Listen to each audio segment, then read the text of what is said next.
ಎಲ್ರಿಗೂ ನಮಸ್ಕಾರ. ನಾನು ನಿಮ್ಮ ಮನೋಜ್. ಅನ್ವೇಷಿ ಜಾಬ್ ಹಂಟ್ಗೆ ನಿಮಗೆಲ್ಲರಿಗೂ ಸ್ವಾಗತ.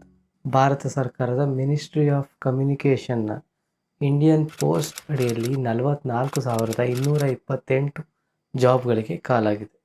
ತಮ್ಮ ಗ್ರಾಮದಲ್ಲಿ ಮತ್ತು ಸುತ್ತಮುತ್ತಲಿನ ಗ್ರಾಮಗಳಲ್ಲಿ ಪೋಸ್ಟ್ ಆಫೀಸ್ನಲ್ಲಿ ಕೆಲಸ ಮಾಡುವಂತಹ ಕನಸನ್ನು ಇಟ್ಕೊಂಡವರಿಗೆ ಇದೊಂದು ಸುವರ್ಣಾವಕಾಶ. ಹಾಗಾದರೆ ಇವತ್ತಿನ ವಿಡಿಯೋದಲ್ಲಿ ನಾವು ಪೋಸ್ಟ್ ಆಫೀಸ್ ಜಾಬ್ಸ್ನ ನೋಟಿಫಿಕೇಶನ್ನ ನೋಡ್ತಾ ಹೋಗೋಣ.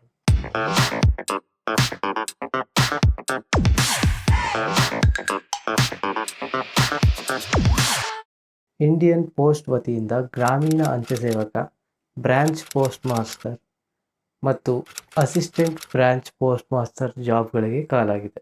Number of jobs in Karnataka 1940.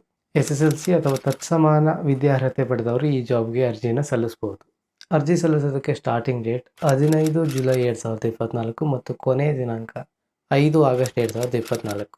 Application fees general ಮತ್ತು OBCಗೆ ಕೇವಲ 100 ರೂಪಾಯಿ ಫೀಸ್. ವಿಮೆನ್ ಕ್ಯಾಂಡಿಡೇಟ್ಸ್ ಮತ್ತು SC STಗೆ ಯಾವುದೇ ರೀತಿಯ ಫೀಸ್ ಇರುವುದಿಲ್ಲ. ಏಜ್ ಲಿಮಿಟ್ 18ರಿಂದ 40 ವರ್ಷ, SC STಗೆ 5 ವರ್ಷ, OBCಗೆ 3 ವರ್ಷ ಮತ್ತು ಅಂಗವಿಕಲರಿಗೆ 10 ವರ್ಷಗಳ ಏಜ್ ರಿಲ್ಯಾಕ್ಸೇಷನ್ ಇರುತ್ತೆ. ಮೆರಿಟ್ ಬೇಸಿಸ್ ಮೇಲೆ, ಅಂದರೆ ನಿಮ್ಮ SSLCಯ ಅಂಕಗಳ ಆಧಾರದ ಮೇಲೆ ಜಾಬ್ಗೆ ಸೆಲೆಕ್ಟ್ ಮಾಡ್ತಾರೆ. ಆನ್ಲೈನ್ ಮುಖಾಂತರ ನೀವು ಅರ್ಜಿಯನ್ನು ಸಲ್ಲಿಸಬೇಕಾಗಿರುತ್ತೆ. Link is in the description box. ಈ ಜಾಬ್ ನೋಟಿಫಿಕೇಷನ್ಗಾಗಿ ಮತ್ತು ಇನ್ನಿತರೆ ಜಾಬ್ ನೋಟಿಫಿಕೇಷನ್ಗಾಗಿ ಅನ್ವೇಷಿ ಟೆಲಿಗ್ರಾಮ್ ಚಾನಲ್ಗೆ ಜಾಯ್ನ್ ಆಗಿ. ವಿಡಿಯೋ ಇಷ್ಟ ಆಗಿದರೆ ಲೈಕ್ ಮಾಡಿ, ಶೇರ್ ಮಾಡಿ. ಇದೇ ಥರ ಜಾಬ್ ನ್ಯೂಸ್ಗಾಗಿ ಅನ್ವೇಷಿ ಚಾನಲ್ಗೆ ಸಬ್ಸ್ಕ್ರೈಬ್ ಆಗಿ.